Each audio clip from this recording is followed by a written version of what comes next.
Welcome to episode number 301 of Goulet Q&A, where fountain pens are still a thing. I am Brian Goulet here from gouletpens.com, and today we are going to be talking about some new stuff, because we got new stuff coming in.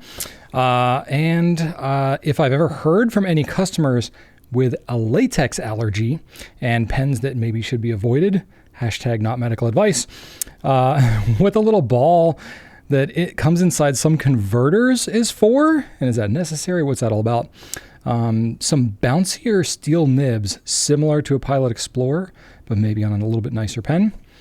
Inks that are safe or maybe unsafe for particular nibs, and then also some ink recommendations for bouncier nibs like the Pilot Custom 743 Soft Fine Medium. I'm going to skip a spotlight today, but I do have a couple adventures to share as well. So it'll be a fun little episode. Let's start it off with some feedback. All right, y'all, I got some great feedback from last episode. Last episode was a milestone, number 300. So I got some good feedback I wanted to share with some of you all. I tried to reply to a whole bunch of comments. So I really appreciate that. Thanks for all the heartwarming stuff y'all left. From John Ridge says, fantastic video. Thank you for allowing us to share this trip down memory lane with you and learn more about the history of Goulet pens. I started getting a little nostalgic myself just listening to all the stories behind some of the pens that you shared. That was basically what I did in episode 300 if you haven't seen that yet. And then a little sad that I missed out on some of them. Thank you for all the time and effort that you put into these videos. Please keep them coming. They're thoroughly enjoyed through each week. Well, thank you very much, John. I appreciate that.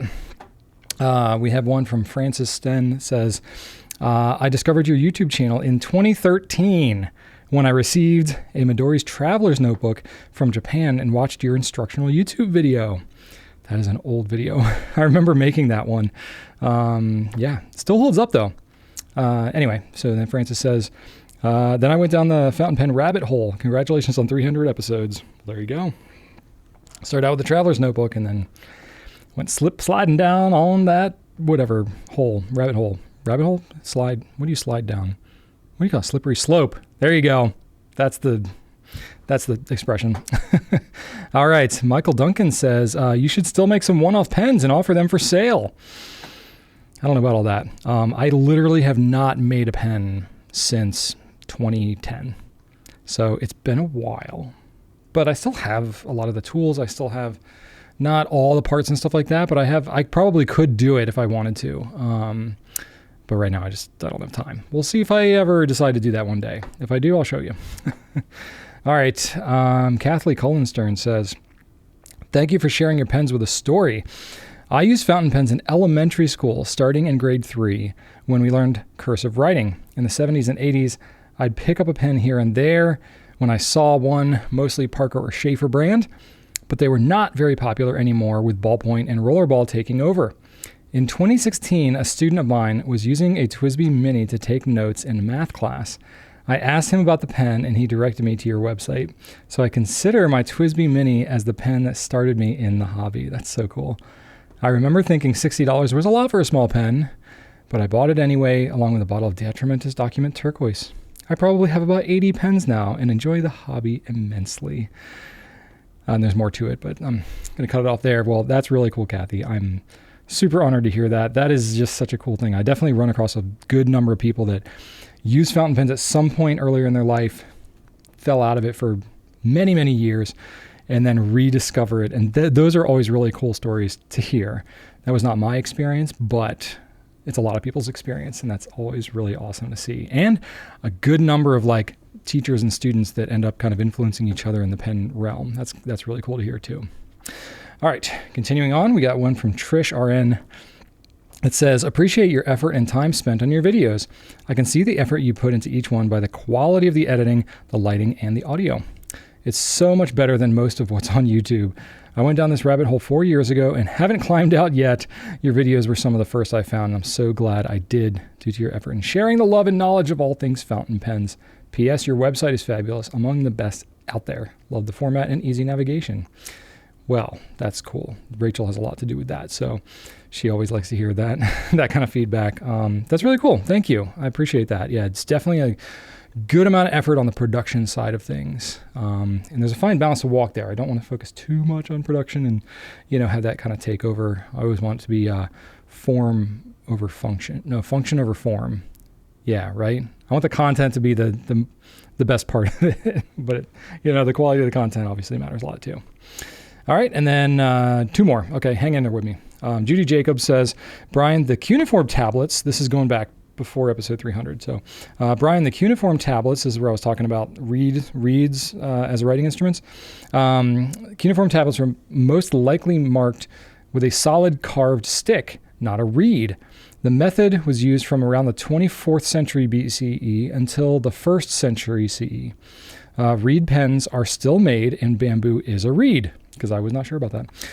An art professor I worked for years ago made several for me. Quill pens, most popular from the 17th to the 19th century, are made from primary feather shafts of larger birds. The barbs removed, not like what you may see in the movies. The shafts cured or treated. Slit open in the center and along the edge so that the ink can get in and out of the shaft. They could be sharpened using a penknife. The wood pulp paper common nowadays is rougher, and earlier vellum and other surfaces were rougher than earlier vellum and other surfaces, and wears down the pointed edges of a quill as well as a reed pen. So that's kind of interesting. Our paper now is more abrasive, I guess. Full disclosure, I used to teach a class on fountain pens at the continuing education department of a nearby school system. That's really cool. Judy, it sounds like you know what you're talking about more than I do, which is always cool. I think it's one thing that's really cool about like just writing in general and this whole hobby is that it's pretty easy to find somebody that is more of an expert than you in any particular area, because there's just so much to know. There's so much to this whole hobby, and you can get into various aspects of history and, specialized materials and, various chemistry and all kinds of fun stuff. So that's cool. I appreciate you sharing all that. That's really neat. The last one. Okay. Ann Wagner says, cool to hear and see you discussing reed and quill pens. That's getting into some of the area where I'm a professional art historian. Quill pen, that's literally just what I was talking about. Quill pens came into use in Europe during the Middle Ages and remained popular into the 19th century for both writing and drawing. As you said, reed pens are very ancient and are still used by artists and available in art stores. Rembrandt and Van Gogh both made amazing reed pen drawings. If you want to know more about the history of early writing and drawing instruments and materials and how to make them yourself, you can consult James Watrose's book, The Craft of Old Master Drawings. It was published in 1957, but has been reprinted more recently and is very obtainable. Because it was written so long ago, in many cases there are materials available now that were not available when it was written. So that's kind of cool. Wonderful feedback. Thank you. I'm kind of making up for lost time here. I have like 2 more recent videos because I skipped feedback last week. So thanks for hanging in there with me on an extended feedback run.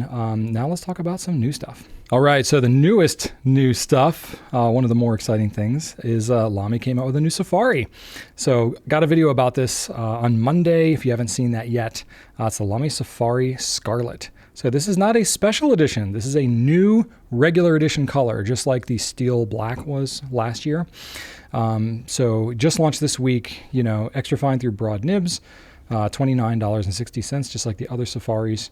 It's a nice color. I actually still have it over here, I think, because I shot the video end of last week. Very cool pen. So kind of like a purpley burgundy kind of a color.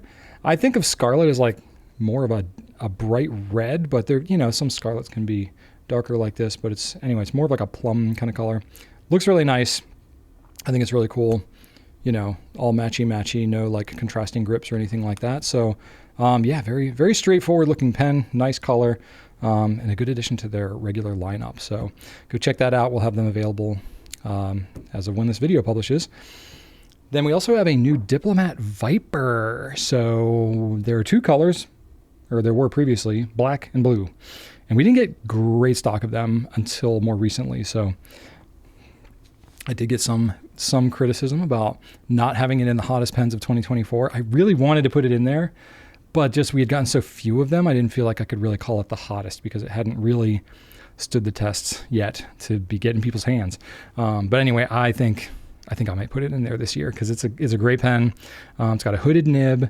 It's got this cool kind of checkered pattern to it. It's a metal pen, but it's not slippery metal. And this new color brown looks really nice. So it's worth checking out. Brown pens in the past have been more hit or miss, but I feel like brown pens, especially as they're associated with coffee, have definitely been a lot more popular. So this one, it's $120 MSRP, but $96 as we have it on our site. So it's only one nib size, like a fine medium nib, and it's got a magnetic cap too. It's really cool. So very solid pen. I've been really happy with writing it with it since I got mine a couple of months ago. I've got the blue one right here, which I like a lot. It's got a texture to it, but it's not a real sharp texture, and the grip does not have any texture to it as well. So very comfortable pen to write with. Cool to, good to carry around, very sturdy. So go check that one out. We got a new pen of the year from Sailor called Grape Expectations. It's like a dad pun in there. It is a translucent purple with gold sparkles in the material. It looks really nice, and it's got a gold trim. They have two models of it, the 1911S and the 1911L, so like the small size and the medium size. The smaller one is got that 14 karat gold nib and an extra fine, medium, and broad. And then same nib sizes on the 1911L model, but that one's going to have the 21 karat nib instead of a 14 karat. So you can go check those out. The 1911S is $340, and the 1911L is $472. So I feel like those prices are a little higher than they have been on previous models. I don't know if that's because it's like a pen of the year thing or what, but it's no small chunk of change. So it's worth considering. They do look pretty cool. It's a really nice purple color. I think it's really cool. Anyway, just go check it out at least, and let me know what you think. I got some new inks as well. Jacques Herbin has 5 new ink colors, which is cool because they, for a long time, they didn't come out with anything new except for, the like 1670 or 1798 inks, like one a year. But they came out with 5 new ones last year in their Paris collection, and now we got 5 new colors. These are just standard colors in their 30 mil, bottles that have a little pen rest on them. So we have Iris Sagesse, which is like a violet color. Looks really nice looking purple. Vert Foret, which is like an evergreen color, kind of like a pine evergreen kind of color. Vert Cactus, which is like an olive green, cactus color. Rouge Amarante, which is like a maroon, kind of a burgundy color. And Gris Goulet, which is blue gray. It's like a slate gray, I guess. That's a really cool looking color. I haven't inked all these up yet, but we've swabbed them. They look pretty nice. No crazy properties or anything, but shading looks really nice. Colors look great. It's $13.95 for a 30 mil bottle of that ink. We'll have samples of it too. So those are worth a look because Herbin's got really nice, just conventional inks, easy to clean, all that good stuff. And then if you like unconventional inks, definitely got that from Colorverse. It is their like limited edition ink of the year kind of a thing. I don't know if it's limited edition technically, but it's in like an annual ink, whatever. So it's called Blue Green Snake. So they are doing 4 colors. It's all the same color ink. So it's like a nice teal color with a little bit of red sheen to it. And then they have 3 glistening versions. So same ink base, but with some shimmer added to it. So there's a glistening green, which really complements the ink nicely. So you get some of that green shimmer. It's a more subtle shimmer though, because the green, the shimmer kind of blends in with the ink a little bit. It's just a little more spectacular looking, kind of a green teal. There's a glistening blue purple or purple blue, which has a bluish purplish shimmer to it. That one you get a little more of a complement or like kind of contrast color with the ink, which makes it look just, it makes it look more color shifty, which is pretty rad looking, especially if you put a lot of ink down. I think you'll get a lot of that blue purple kind of color. It looks very, very dramatic. And then there's a glistening silver. So it's just a silver shimmer in there. It gives kind of more of a cool overtone to the green color. But really nice, complements it well too. So I think this is a really cool looking color. It's a little, it costs a little more. It only comes in the 15 ml bottle. It's $15, $1 per mil. It's up there, but if you like these colors, they're not going to be around beyond 2025. So they're kind of cool. So check those out. I do have some other new stuff that came out this week, but I'm going to save it. I'm going to save it till next week. But you can always check out what we have new in our new arrivals page on gouletpens.com, as well as we have a coming soon section as well. So you can see what's coming down the pike. We're starting to get a lot of stuff. We're placing a lot of purchase orders these days. So There's a lot of new stuff that's going to be coming. So I think I'll be busy for a while with the new stuff section. But anyway, not for today, because today I'm done. Let's do a couple of company updates, and then I'll get into the questions. All right. Well, I mentioned the LAMY Safari Scarlet. I did a video for that one. I compare it to other, pens like the dark lilac and the violet blackberry. So other LAMY purplish, plumish kind of colors. And then as well as ink matching choices to go along with it, because I know that's always a thing, is like, what ink is going to look good with this? So I went through and found some good ones for you. So you can go check out that video if you haven't already. It's a relatively short one, so it's worth a watch. If you didn't see Q&A 300 last week, I recommend you go check it out. I give a backstory of a lot of different pens. I just pulled probably like 30 different pens from my collection. It might have been more than that, actually. And I just kind of go through some of the interesting stories around the pens or around what was going on at Goulet Pens at the time. So really kind of fun stuff. So you can check that out. And then just like a kind of a cool behind the scenes note. So we did a fun company event last week where we rented out one of the movie theaters, just one of the, not the whole movie theater, but like one theater within a movie theater. And we took our team to see Wicked in the theater, which was awesome. So I'd seen it on streaming, but I'd not seen it on the big screen. So that was really cool. We got snacks. We dressed up in like our pink or our green, if we're like team Elphaba or team Glinda. Or Galinda. So I was team Elphaba, for my green. So like the rebellious nature. So very cool. So that's it. Kind of a straightforward week for us otherwise here, except for, of course, all the craziness going on. There's some, I'm trying to read up about like tariffs and all that. And I'm like, there might be some of that that's probably impacted some things. More to come on that later. I literally can't talk about it in this video because I'm recording this actually due to a schedule conflict I had. I have to record this on Monday. So I got 4 days until this publishes. The world's going to be a different place in 4 days. So I won't get into all that, but we're just rolling with the punches here, doing what we can with what we have. But speaking of, what I have is some questions, and what I can do is answer them. So let's get into that right now. All right. MK Hall has a question that says, so I went down a pen dive and stumbled upon your Pilot custom line pens, but wanted to ask on a new video to hopefully get some advice. Do you have any returns or issues with people with latex allergy reacting to urushi, ebonite, or any other hard rubber lacquered fountain pens? It's been difficult to find a specific response, and obviously this isn't for medical advice. That said, I'm very curious if you've seen this come up. Well, that's a very interesting question. It's interesting because I am actually allergic to urushiol, which is maybe obviously in urushi. It's like the oil, the toxin that's in urushi lacquer. It's also in like poison ivy and those types of things. So if you ever react with a rash to poison ivy, you have an allergy. But I have a pretty bad allergy. I got seen by an allergist a couple of years ago, and he was like, you are the most allergic person I've seen in my 30-year career. And I was like, great, thanks. And I usually break out of some kind a couple times a year just from doing work around my house, landscaping. If I come into any contact, and there's other plants too besides that have the same kind of thing. So I have to be really careful about that. Thankfully, it's not like an anaphylaxis type thing, but it is like a contact dermatitis type thing. So I break out in rashes and they last for weeks. So that's my burden.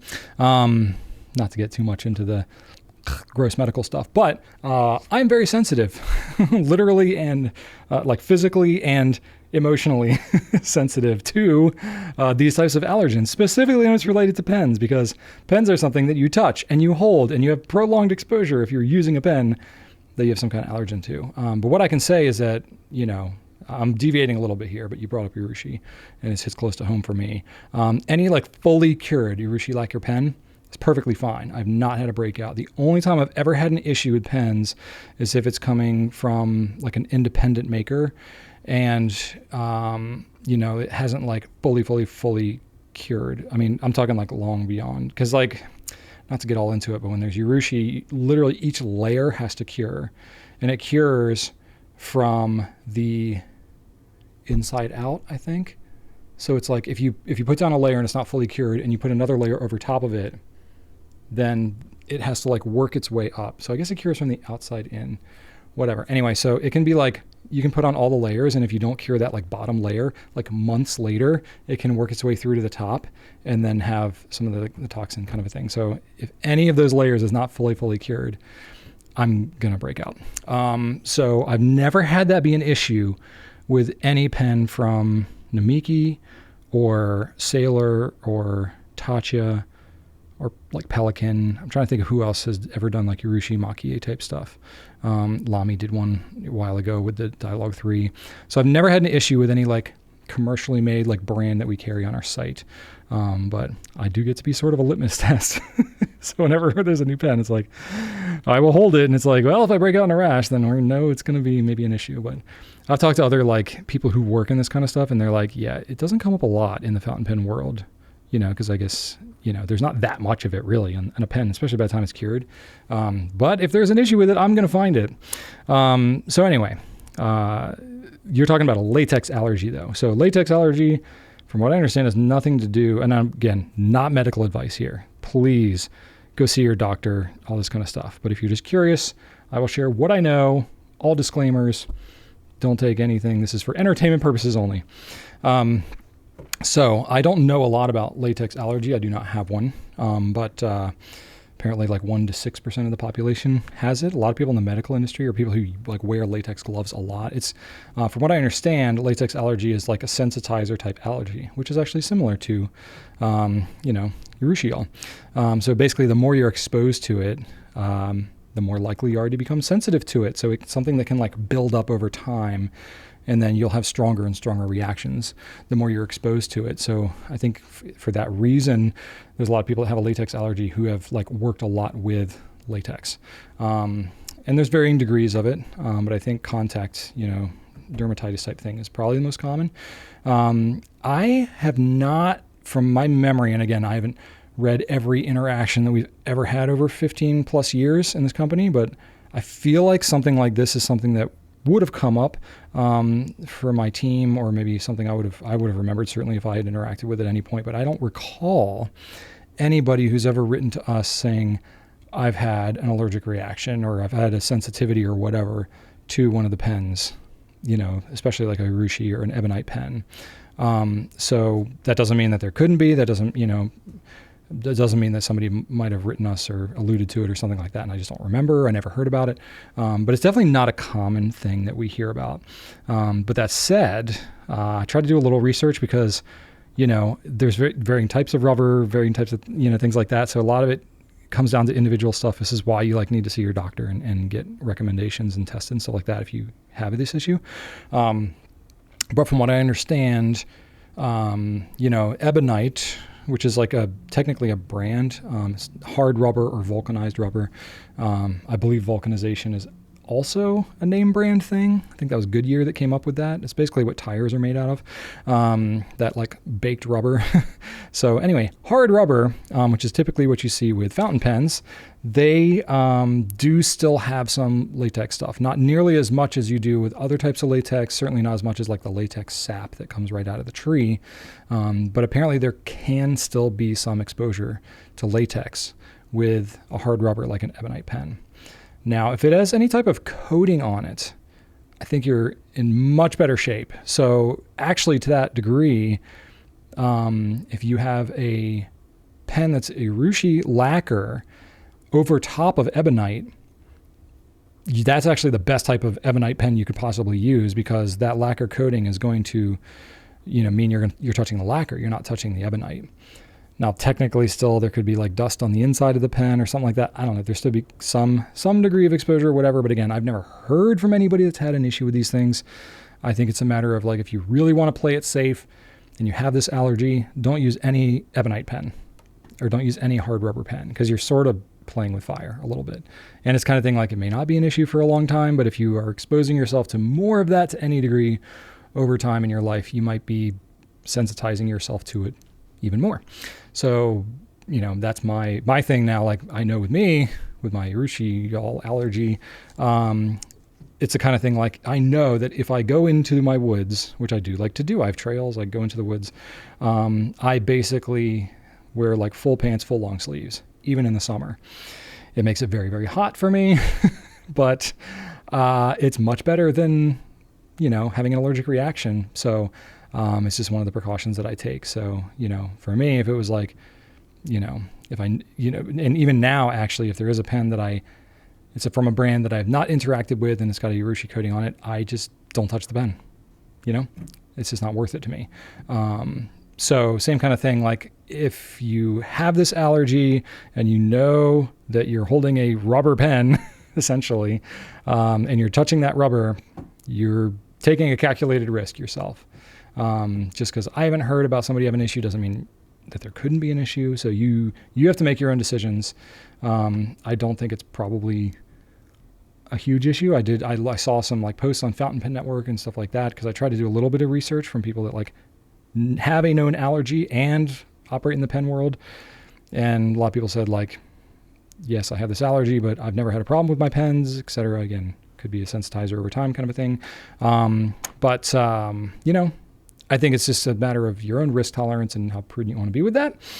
But yeah, it's not something that's come up a lot before. I honestly hadn't really thought about it, because I didn't fully, before you asked me this question, I didn't fully think through that like a latex allergy would like be from a hard rubber pen. It kind of makes sense now that I think about it for a minute, but I just don't think about latex all that much in my daily life because I do not have that allergy. But just understanding that a little better, I'm like, oh wow, this is something that if you have this allergy is really impactful in your life. The one allergy that I have had from people, this is still very, very rare, but for anybody who has a nickel allergy, sometimes there are issues with certain pen parts, especially like, plating and stuff like that. Certain types of gold, not usually an issue. It's more an issue with jewelry than it is with pens.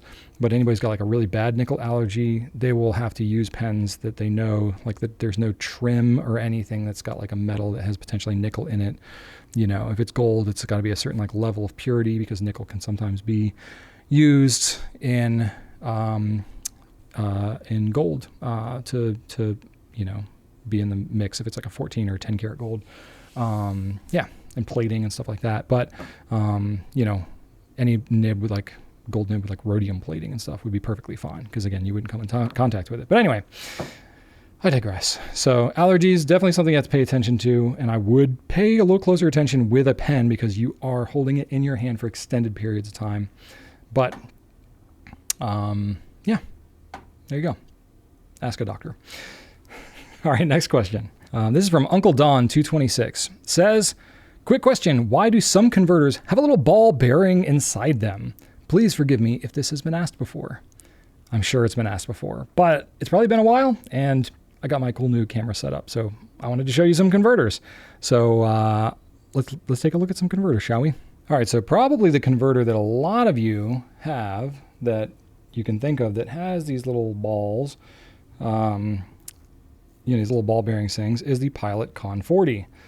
And, there's some converters that have these things. They're little, there's multiple balls in this one, that's the only one I know that has multiples.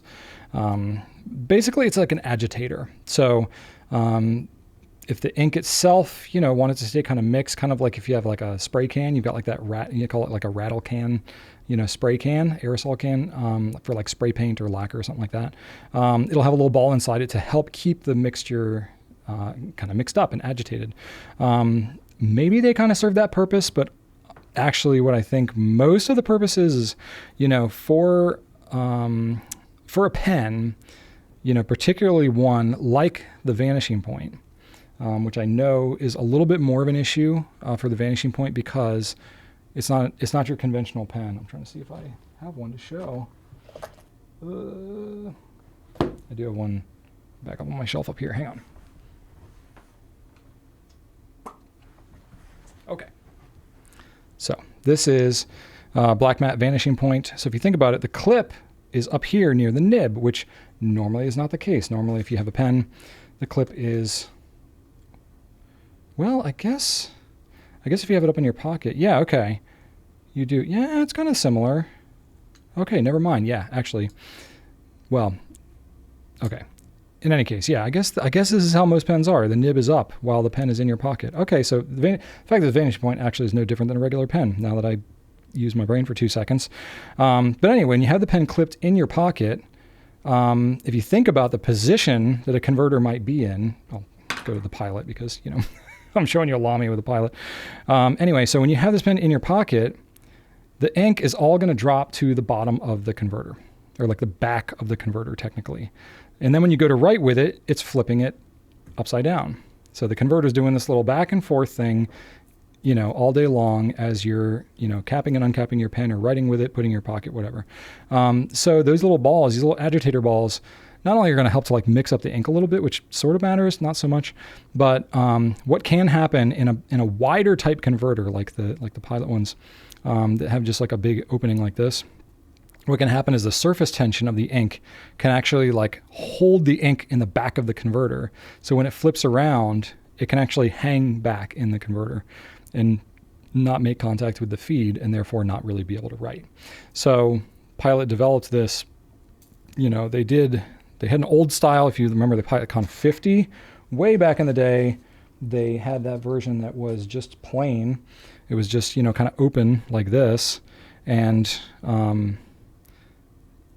it was no agitator at all. And I guess that was a complaint sometimes, is that the ink would hang up in the back there. And then, I don't know if I have this version here. I don't want to go digging for it, but they had one that had like just a solid agitator. It was like this big metal plug looking thing. And then they went to the little balls in the Con 40. So anyway, that was their solution to that. And there's a couple other converters kind of that have this concept. This is a converter that I think comes in some Jinhaos. I don't know. It's an unbranded converter, but I think this is where it came from. So this one's got a little plastic ball inside of there, but I believe the concept is the same. It's meant to sort of help keep the ink from sticking in the back of the pen. This is an interesting converter. This is the Con 70. And while there is this like metal kind of tube in here with this rubber stopper, that's actually what's needed to seal up the pen and provide, a vacuum, because it's like a little vacuum pump sort of. But it does have this little metal part that slides back and forth. I think part of that is meant to help, add some weight to keep that down like that. But also it would do the same concept of helping to keep it, the ink from hanging up in the back of the converter. So I think it's kind of a dual purpose there. I got the converters. There's 2 converters that come with a TWSBI swipe that have a little plastic ball inside of there. So that's what's going on. And this one's got a spring in it. So I don't know if you'd run into issues with the spring. But either way, they put a ball in there. The ball doesn't even move through that much, but maybe they just did it out of habit. And then there's actually a couple of cartridges too that do it. If you see like the regular old standard international cartridge, short cartridge, I guess a long one has it too. But there's a little ball that is actually sealing up the cartridge. And then when you go to puncture it into the pen, that little ball drops in, and then you've got a little agitator ball in your cartridge, which is kind of serving that same purpose. And then this one is the most obvious one. This is a platinum cartridge. These are empty cartridges, by the way. But the platinum cartridge has this big metal ball because it's got a bigger opening. It's got a big metal ball in here that you can even see and kind of, I don't know how well you can hear it kind of clunking back and forth there. But that is also what it's doing. So that's like a stainless steel ball in there. And it seals it up. Then when you puncture it, it's also helping to keep it from hanging back there. So really that's the purpose of it. Do you need to have that? No, not necessarily, but I guess it's just like a little extra insurance policy. Me personally, I don't notice like a night and day difference when I'm using a converter that, has these little agitators versus ones that don't. But then also, these are all proprietary converters, so there's no version of these exact converters that I can test against the ones that have the agitators. I guess like the old Con 50 with the Con 50 that had the agitator in it maybe would be one comparison, but even I didn't notice night and day with that one. So it's there, it's cool. If you see it in there, that's why, but I wouldn't make any buying decisions based off of that. And it's not really going to affect too much except for the teeny tiny amount of space that it may take up inside the converter. Maybe you're losing half a drop of ink of storage space inside your converter, but I think you'll live. Anyway, that's it. That's what's up with those little balls. Next question. All right. JT Kender says, I am a slightly heavy-handed writer. Not to the point where I overflex or spring nibs, but I love how bouncy a Pilot Explorer steel nib feels. The problem is that the pen feels a little underwhelming in my hand. So after that giant intro, the question, what other steel nibs or models or brands are out there that have a similar feel to the Pilot Explorer at a reasonably higher price point? A Metropolitan is what was suggested, but I'm interested in a little upward mobility price-wise. That is very interesting. So I have a few thoughts on that. So I have, well, actually I have a bunch of pens I want to show you. So I'm going to, flip on my other camera. It's the kind of thing that, your mileage will vary. Like it's going to be a lot of individual preference things. I actually had to test out some different pens because I personally haven't always thought of a Metropolitan as a Explorer nib as being bouncy. But when I put a little more pressure on it, I'm like, okay, it does have a little bit of give to it. So I'm glad you kind of pointed that out because that made me take a closer look at it and compare it against some other ones, particularly ones that are known to be pretty stiff, like I just realized my drawer is open. Like the TWSBI nibs and LAMY nibs, the steel nibs are known to be relatively stiff. So I wanted to compare those back and forth. And it's like, yeah, those are definitely stiffer. I want to show you a few different pens here. So what you have is the Pilot Explorer, right? So there's lots of different color versions of it, but all the nibs are identical across them. But not only are the nibs identical to all the other Explorers, but it's, almost all the other Pilot steel nib pens. There's a bunch of them, some of them that we don't carry anymore, like the Pereira. We carried that for a long time, but don't anymore. The Pereira is one that was higher price mobility wise, but it's still a very kind of light pen. So I don't know, this is more in the $70 range. We actually don't carry it on our site anymore because it just really died in popularity over the years. So you can still find them though, if you're really interested in a Pereira. Personally, I don't think it's that much more of a value. It's not like multitudes better than an Explorer. And then the Metropolitan too. I just grabbed a random one, but there's a old green one. It's the same nib on the Explorer. So I know price-wise, the Metropolitan is very similar to the Explorer, but because it's a metal pen, I think it actually would feel like an upgrade, just because you didn't have to pay as much. I really think they could charge more for a Metropolitan. I won't tell them that too loud, but I said that way back when they came out with this pen. I think it was in 2014 or something like that when they first released it. You can go back somewhere and find the first video review I did of a Pilot Metropolitan. I think at the time it was $12.50 or something. It was really cheap, or $15 maybe. It was really, really inexpensive. And I was like, how in the world is a pen like this so inexpensive? So I think it's been an underpriced pen for a long time. So really this pen, for what it's how it matches up to other brands of pens, could be more in the $45, $50 range, to be honest. And then it would feel very fitting. So this would be my number one recommendation for you, would be a Metropolitan. Just because the price is similar to an Explorer, it feels like a more substantial pen, especially if, you're like me. A lot of us here in the US, we associate weight with quality or weight with sturdiness, whether that's true or not. But I do feel like the Metropolitan is a great pen. And if you really like the nib, that's going to be your best bet, is to get a nib that's very similar to it. This is Pilot's urushi dip pen, which also uses the exact same nib as well. So Pilot is getting some economies of scale here. This is a Kaweco, which has a different, it's got a smiley face on it, which is kind of fun. So similar Pilot nibs. So they use a bunch of these. There are some pens that they have that don't use the same nibs, like the Pilot Varsity, the Petite. If you've ever used one of those, they're not available in the US, but those are,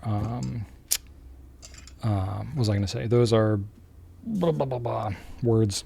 Different nib, different style of nib. But these ones are similar. So when it comes to recommendations for you, for other, because really basically we have to get outside of Pilot, because getting above these, there's the Pereira, but that's kind of it until you get into gold nibs. And then, because you asked about a reasonably, I don't know if you meant reasonably higher price point in terms of not that much higher, but reasonably as in let's still keep the price reasonable, or reasonably higher as in I really want to make a jump up higher. I can read the question both ways. I'm not sure which way you want to go with it, so I'm going to try to cover all bases. So going to other brands, honestly, Pilot has one of the softer steel nibs out there. One that I think is softer is the Diplomat Magnum, but that is a very thin, pretty light pen. So I don't think you're getting more of what you're asking for from as like a step up from the Explorer by going to a Diplomat Magnum. But I have this pen that I like a lot. I've used it a bunch. This is the Traveler's pen. It's a smaller pen. I don't know if you would personally consider this to be an upgrade or not, but it is solid brass. It's very durable. I use it a lot. It's cartridge only, so that's kind of a bummer. But the nib itself is kind of bendy. So I don't know how well I'm going to be able to show this, especially in like a top-down format here. But let's see. Let's see what I can do, huh? So this will not be, maybe the most scientific approach, or it definitely won't be. Let's see if we can get a little visual there, okay? So if I put a little bit of pressure on it here, I'm going to try and apply it evenly, but this is a very unnatural position for me. You can see that I'm getting a little bit of bend, right? So that steel nib is flexing a little bit, especially if I really write with it. The tines are not flexing apart at this point, but it is, you can see it's moving away a bit from the feed. And, you're going to feel that, especially if you have a heavy hand, you're going to feel some of that, springiness, as opposed to, some other pens, like, let me go with the LAMY here. This is one that I would not say is particularly springy. So this is the LAMY steel nib. So this one, if I press it hard, well, it does spring a little bit, and maybe I'm being too hard on LAMY. It springs a little bit, but I have to put more pressure on it.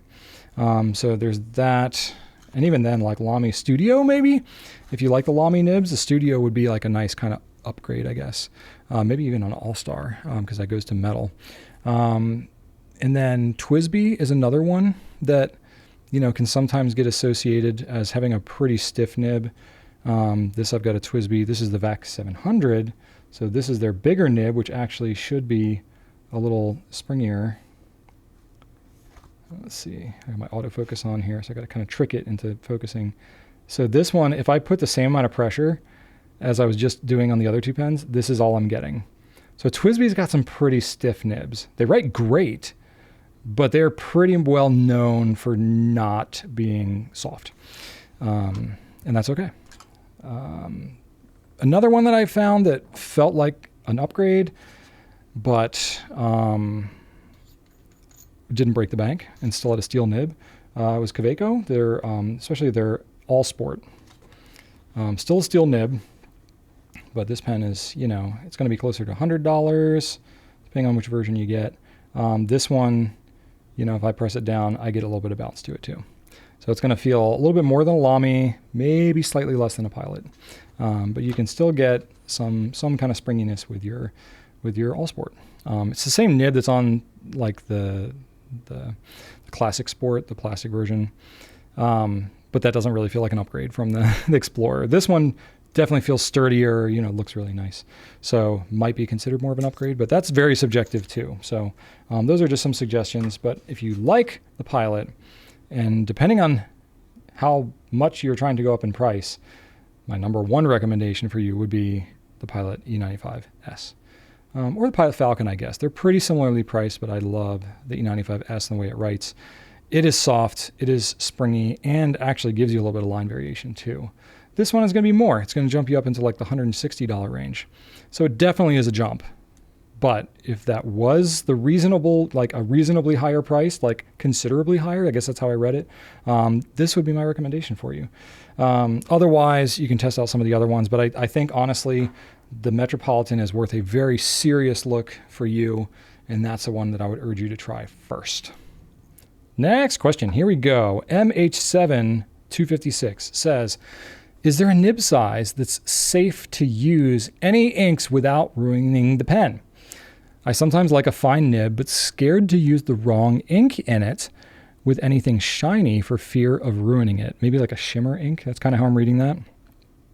And then says, edited to add, please do the Sparta theme for the 300th episode, which honestly, that's part of the reason I took this was because I totally did that thumbnail. Like the Gerard Butler, King Leonidas yelling with his ripped abs. I was like, this is probably the only time I'm ever going to see myself with abs like that. So let's superimpose my face on King Leonidas. So we did that for the thumbnail just to have fun. It has nothing to do with the theme of the video other than it's episode 300. So wanted to have fun with that. So I was thinking about doing that for a long time. So I thought it was cool that you pointed that out.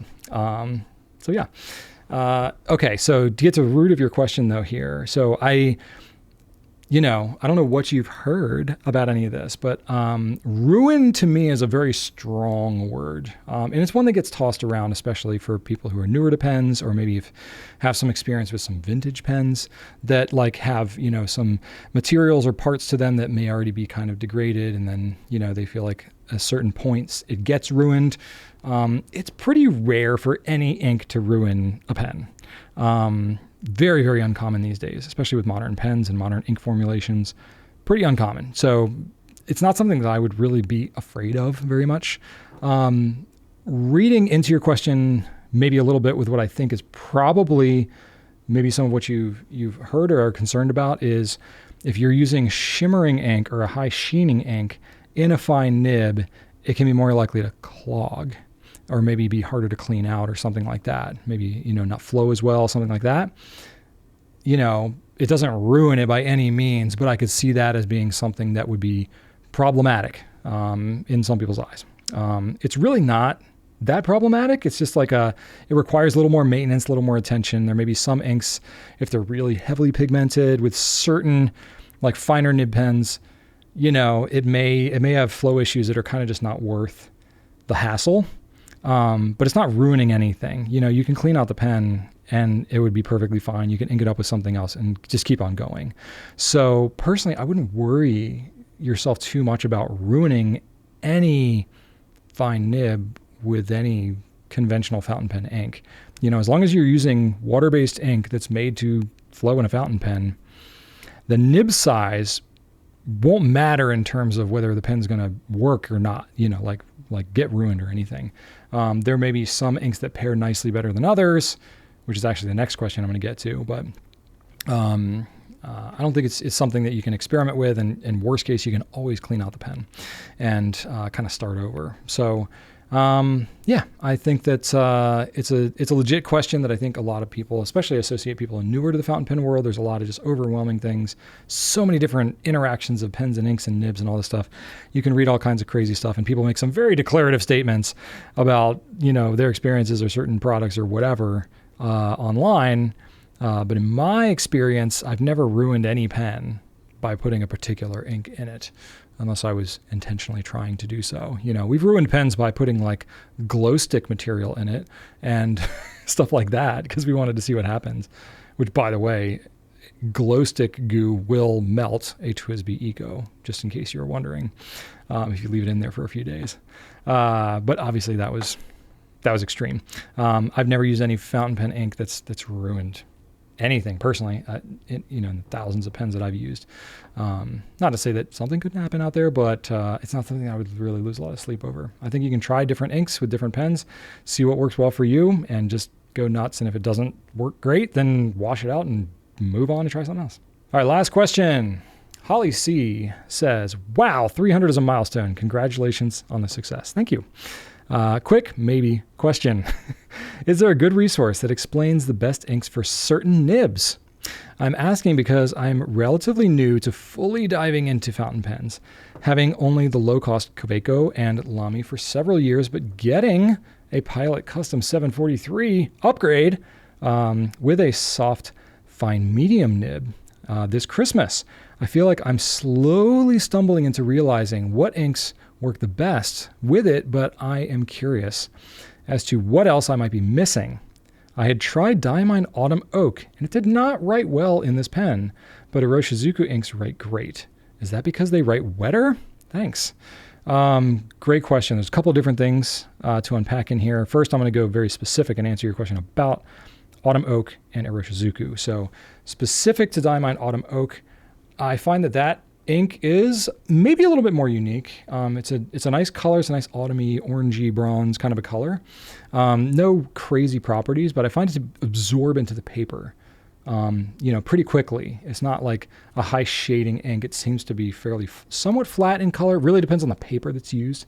And inks that have those kind of properties are really interesting. Sometimes they, if it's the surface tension of the ink, or maybe it's like the surfactants, the lubricants that are used to help them move the dye along. I don't know. Anything that's in like an orange color range, I find gets some interesting properties. I think there's something with orange dyes. You tend to get more nib creep. You tend to get some that write a little drier. Autumn oak definitely kind of falls into that camp. So I feel like in the pen, it feels drier, but then on the paper, it seems wetter, if that makes any sense. It's very interesting. So that one, I could see that being interpreted somewhat as wetness, but also dryness in terms of how it feels. It really depends. There's no strict definition for what is wet and what is dry.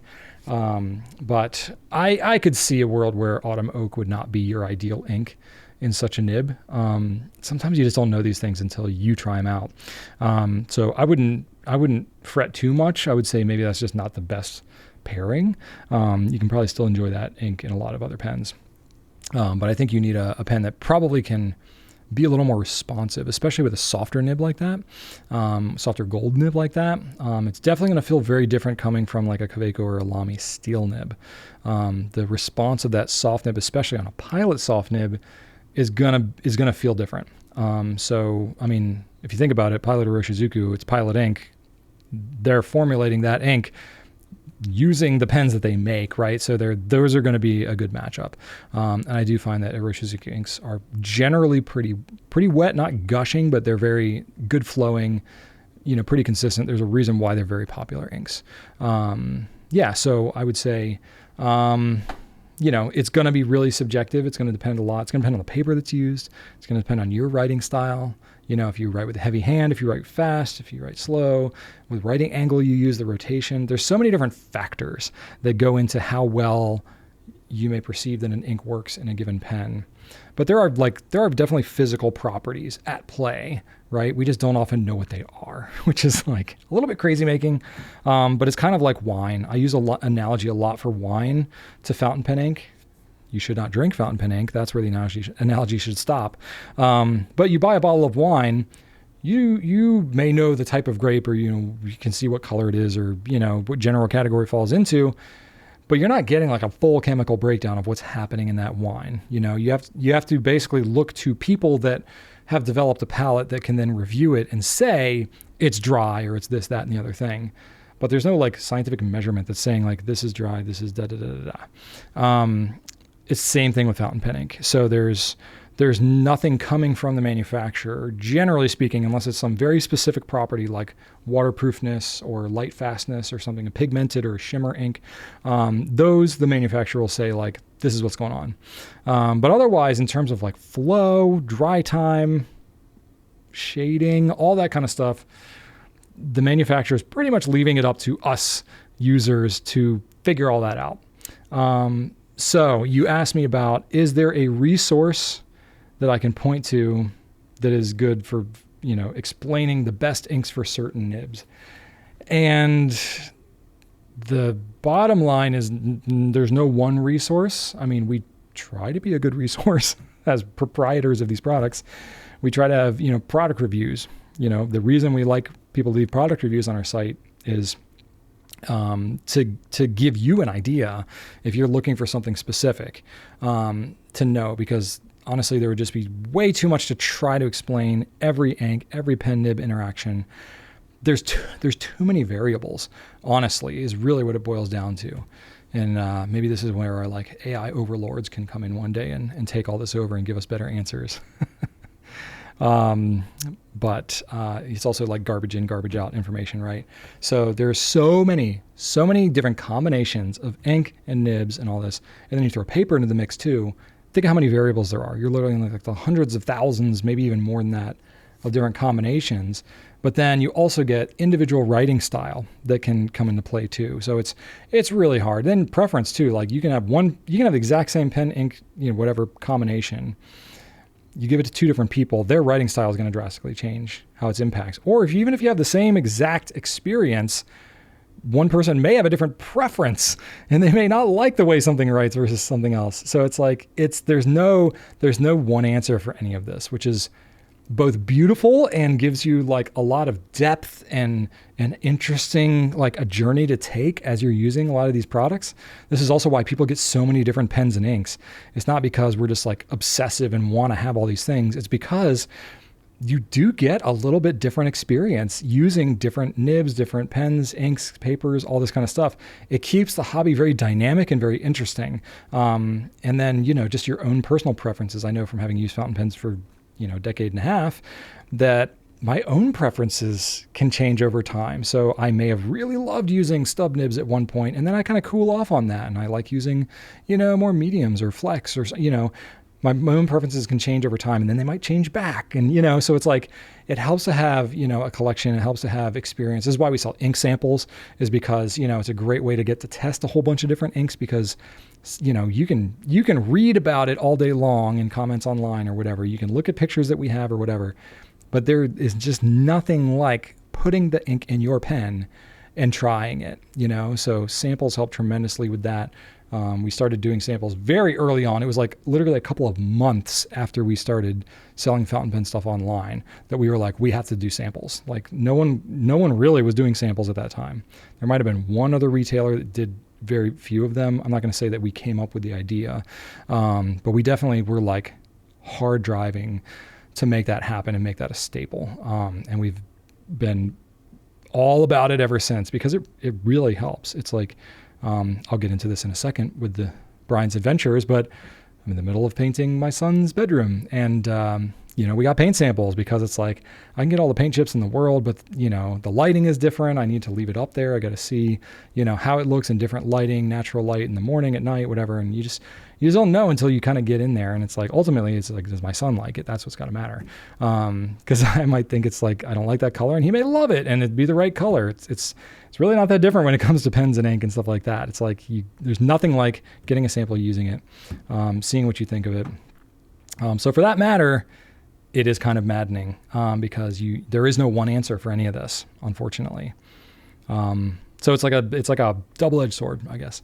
But I did want to say, so for a pen like the Custom 743 that has a soft nib, I think what you will appreciate with having that nib as opposed to like a stiffer steel nib is that you may be able to get a little more variation, if not in the line variation, if you're not pressing real hard and trying to get that, you can get some variation in the amount of ink that comes down and the flow of the ink, just by kind of gently pressing, on the nib. It can increase the flow a little bit, which does a really good job of showcasing shading, sheen, and if you have any shimmering inks too, it really shows those off well, especially if you have very ink resistant paper. So I think if you wanted to really showcase ink the best, I guess, or if you wanted to get some more interesting properties out of the ink with a nib like that, it's a great pen to do that with. So I would look to get maybe some of those types of ink. That is a little bit maddening, because even on our own site, we don't have a filter for shading, because that's just so subjective too. But reviews can help, and we've got some videos and stuff that break down good shaders and all that kind of stuff. In fact, one of the videos that I have been planning to shoot for a while that I will get to, just like I did my red ink, showdown thing, I've got one for sheening inks.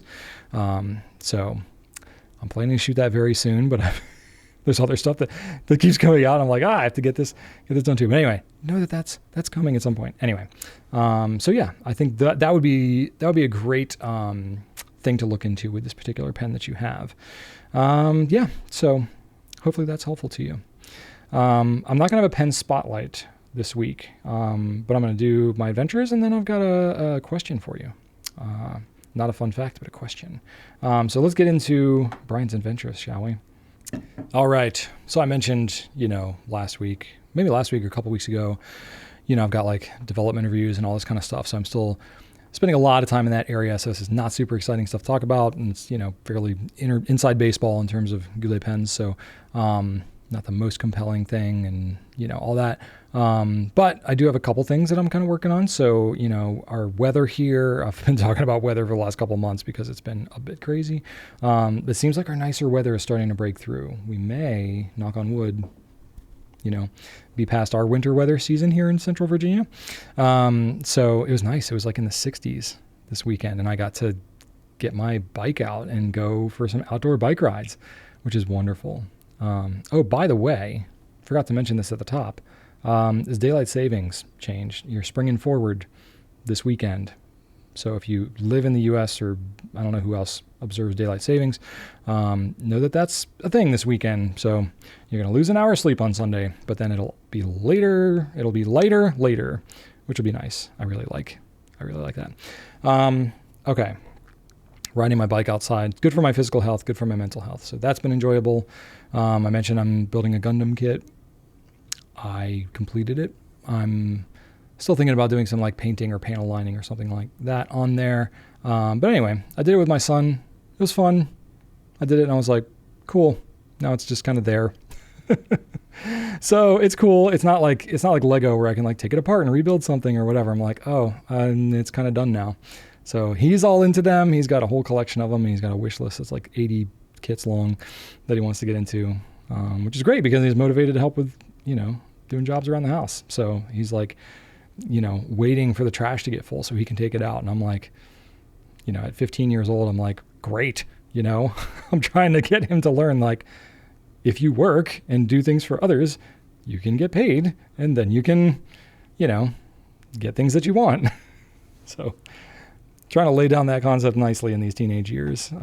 Anyway, so I'm thinking about maybe I'm going to bring it in here and have it in the display in the back or something like that. I'm still deciding if I want to do that. But anyway, so I mentioned a little bit ago that I'm repainting my son's bedroom. Really, I'm working with him to repaint it because I'm at the point now with my kids, if they want to do that type of stuff, I'm like, okay, fine, but I'm not doing that project by myself. Y'all are going to do it with me, And so he's taking that to heart. So it's not just painting though, because we had literally decals on the wall from like Mario themed stuff that's been up there for 10 years. We already cleared off like the Thomas the Tank Engine and cars and stuff like that, past franchises that he was into. He had Mario stuff and he had posters all over the wall, and he was really into Lego kits and like would cut out the front of the box of the Lego kit and wanted to hang like the cardboard, picture from the box and put that on the wall. And so we use that like sticky tack kind of stuff. Well, I knew I would have a reckoning one day with that, and but I just literally didn't have a better solution. I don't know of a foolproof long-term solution to hang things like posters and stuff like that truly doesn't leave any kind of mark on the wall. So I knew like at some point we would be repainting this room. And he was time, a lot of it was because he's still got like that move-in beige color from when we bought the house, like 12 years ago or something. And so his room we never repainted. So it's pretty drab, honestly. So he's, kind of into that, but part of it is he wants to get new shelving so that he can display all of his Lego and Gundam and all that kind of stuff. And so we're getting this like warehouse shelving type of, unit that's going to go up to the ceiling or whatever. So we ordered that. It's like an IKEA type unit. And so I'm like, oh great, I get to assemble all that. And I was like, well, before we do that, let's actually paint the room. We're going to patch up all the holes, do it right, because I don't feel like doing this again in a couple of years. So that's what we're going to do. So he's helping me sand and spackle and scrape and all the things. It's a good lesson because it's like anything painting is like 80% prep work, right? So he's helping me do all the prep work. And so we're in the middle of that. So it's like, of course, I don't have enough going on right now. This is like, I've got to be like a thing now. But whatever, Rachel ordered the shelving units and they're in the house ready to be assembled. And I'm like, okay, all right, we'll get this thing going. But it's fun. I'm doing it together with my son. So anyway, so that's my big project right now. And I may or may not share a lot of pictures of it because I'm, trying to be, I can talk about it a little bit, but, I'm trying to respect my kids' boundaries as they age here. Okay. And then last but not least, I'm watching the show Severance. I'm going to really resist going on and on and on about it because I'm very much enjoying it and could talk about it a lot. But anyway, I've been watching that. This past week's episode, season 2, episode 7, was a banger and was just amazing. But you have to kind of see like everything leading up to it to fully appreciate it. But that was just awesome. I've really enjoyed season 2. I thought no way, because I've talked about Severance before. I've watched season 1 10 times because I enjoyed it so much.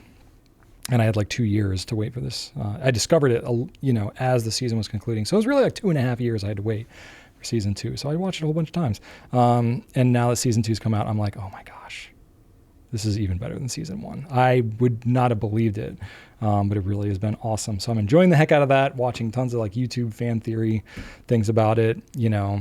They put out an audiobook for the UUR, which if you've watched the show, you know what that is. It's like a self-help book from this like insufferable character. He's kind of like a little bit doofy, kind of pompous a little bit, but he comes out with this like self-help book that is just preposterous. But they actually published an audiobook of like 8 chapters of this thing. They've like leaned so hard into like the fan, kind of stuff. It's like very much Easter eggs, very much just, it's like a giant puzzle. That's probably why I like it. But anyway, but in this week's past episode, they had a green fountain pen that was featured in there. I won't go into it at all in case you haven't seen it and you want to. I don't know what pen was used, but it's definitely like, I saw a Reddit thread about it. I saw it crop up a little bit here and there. It's not very clear what type of pen it is, but it's some kind of green pen, a fairly thick kind of green pen. But anyway, that was kind of fun. Be like, oh, fountain pen, boom, awesome, loving it. So that's kind of it. That's kind of what I'm up to right now. Continuing to play music, continuing to spend time with my kids, continuing to play some Stardew Valley. Just fun little things that keep life light and enjoyable. So with that, I'm going to go ahead and wrap this thing up. And then I got a question of the week for you here. So just want to thank you for watching. Leave me some feedback. Continue to give me some questions. That way I can answer them for future episodes on the show. I'm not afraid to take more like technical questions of stuff that I can show, because I really have a better overhead rig now. I'm not using my phone anymore. I'm using like a very legit camera. So I'm very happy to show more stuff. So keep those questions coming. I'm really looking forward to that. You check out gouletpens.com for ink, pen, paper, all that good stuff. And follow us on YouTube, Instagram, TikTok, all the fun places. My question of the week for you is kind of thinking about, especially, the feedback I got, earlier. And I've heard this a bunch of times, but, the feedback that I got from Kathy early on was basically like, finding a pen, kind of rediscovering it later, or maybe there was like a combination of pen or ink or something like that didn't hit right at first, but then you rediscovered it later. So my question is, a little open-ended here, but it's like, what's like a pen or an ink that you tried and either like sat around for a while and then kind of revisited and fell in love with it, or maybe you like found a different combination of like pen and ink or paper or something like that. So like tried, maybe you didn't like it at first and either like time helped you get back to it, or, a combination of different, interactions happened that made you really appreciate it. I'd love to hear about that. And, here, because I think we all have some of those types of experiences. For me, mine was with olive colored inks. So at first, I was all about blue inks and deep, rich inks. So when there was like these olive green, like light colored inks, I was kind of like, what? I had no interest in them whatsoever. Some of them I tried, like, Jacques Urban Vert Olive and Rohrer & Klingner Alt Goldgrün and stuff like that, where I was like, these colors are just so opposite and outside my wheelhouse. I was like, I guess some people like them, but I had no interest in them. But, I like swabbed them and wrote with them and stuff for like, work purposes, but didn't have a personal interest in them. But over time, as I really got to know pens more and really appreciated, especially shading as a property of ink, I noticed that those olive inks are just dynamite shaders. And then I revisited them and I was like, you know what? I kind of like these a lot more now. So I think for me, it was like a time thing that I just kind of came around.